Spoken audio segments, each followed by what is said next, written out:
Kilalang kilala ang leon dahil sa tapang nito. Ang leon ay isa sa pinakamalalaking hayop sa Africa. Ang lalaking leon ay tumitimbang ng hanggang 230 kilo.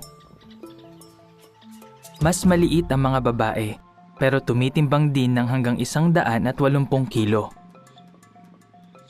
Kayang-kaya ng mga leon na pumatay ng mas malalaking hayop gaya ng buffalo at hippopotamus.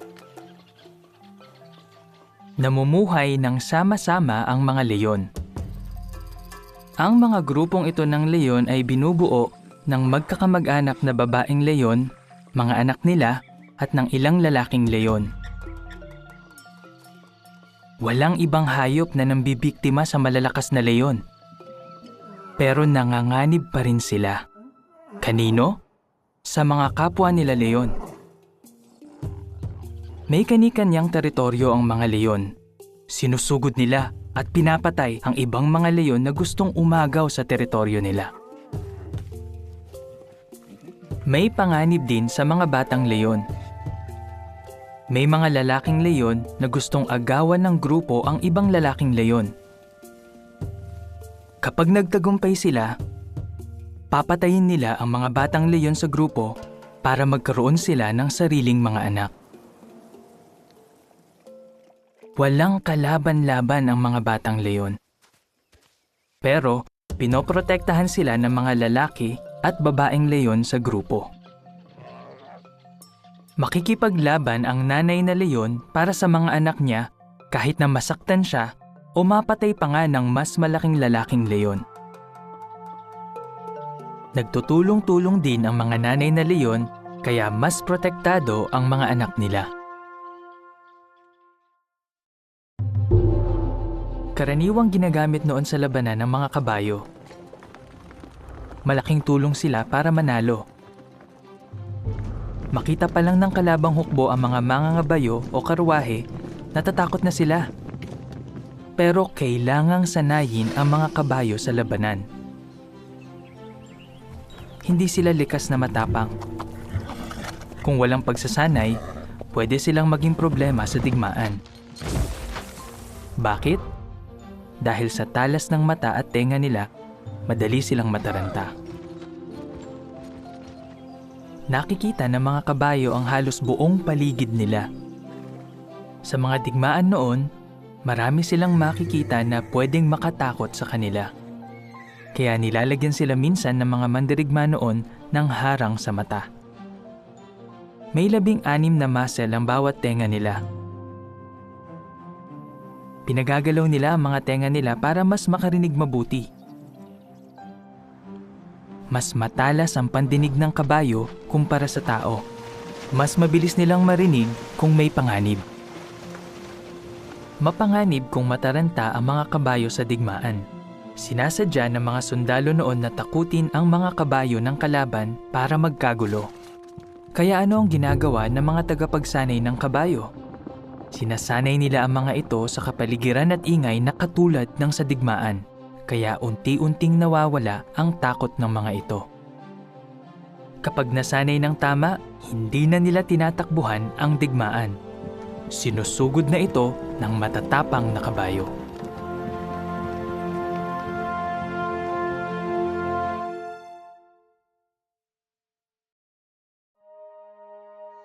Sa Timog Asya, may isang maliit na hayop na walang kinakatakutan.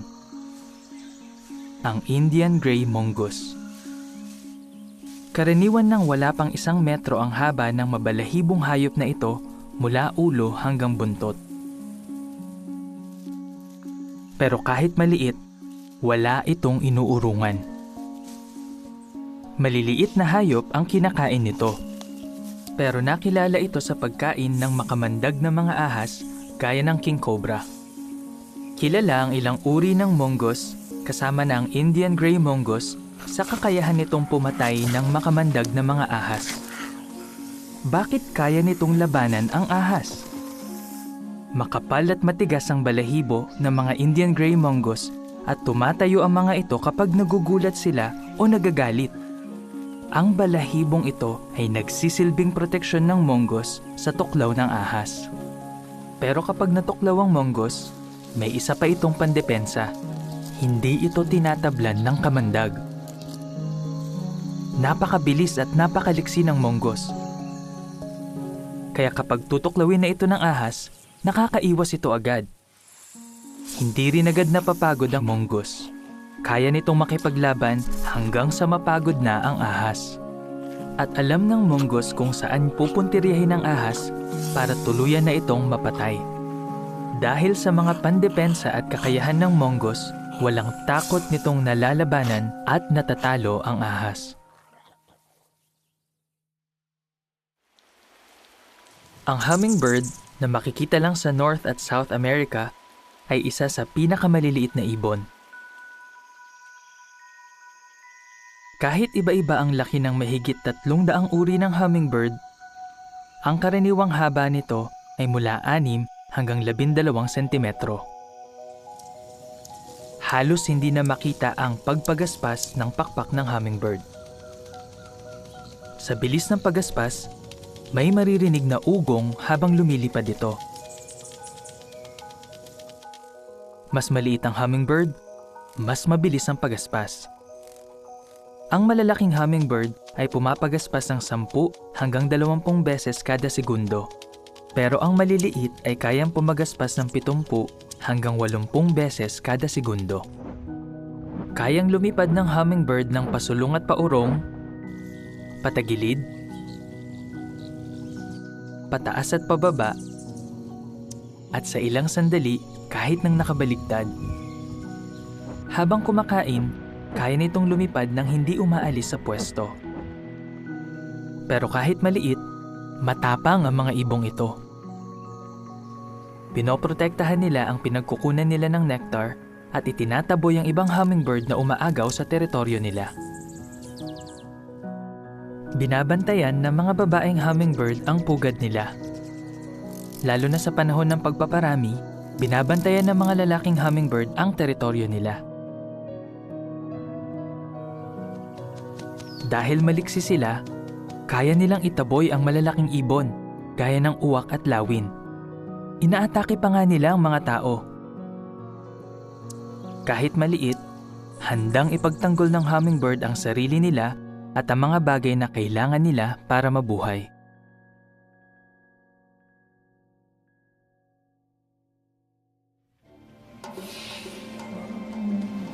Nakakamanghang makita ang grupo ng mga African elephant. Ang grupo ay binubuo ng magkakamag-anak na babaeng elepante at mga anak nila. Dahil lagi silang magkakasama, natutulungan nila ang isa't isa. Matalas ang memorya ng mga elepante, kaya lalo silang nagiging malapit. Natatandaan nila ang isa't isa kahit matagal silang hindi nagkita. Kapag di mapakali ang batang elepante, pinapakalma siya ng matandang elepante. Tinatabihan siya nito at hinahaplos ng nguso. Kapag mahina o may pilay ang isang elepante, tinutulungan siya ng ibang elepante na makatayo. Natututo ang mga bata mula sa matatanda kung saan makakahanap ng pagkain at tubig, mga kailangan para mabuhay. Kapag tagtuyot, malayo ang nilalakbay ng mga elepante para sa tubig. Pinapangunahan ng matatandang elepante ang paglalakbay. Paano nila nalalaman kung saan may tubig? Natatandaan ng matatandang elepante kung saan may tubig, kahit ilang dekada na ang lumipas at kahit daan-daang kilometro ang layo. At itinuturo nila ito sa mga bata. Napoprotektahan din ng grupo ang isa't isa mula sa mababangis na hayop. Pwedeng umatake ang elepante gamit ang pangil, nguso at paa niya. Para maingatan ang mga bata, pinapalibutan sila ng matatanda at hinaharangan ang kaaway. Kapag nasugatan ng kagrupong elepante, lakas loob siyang dedepensahan ng ibang elepante pati ng mga bata.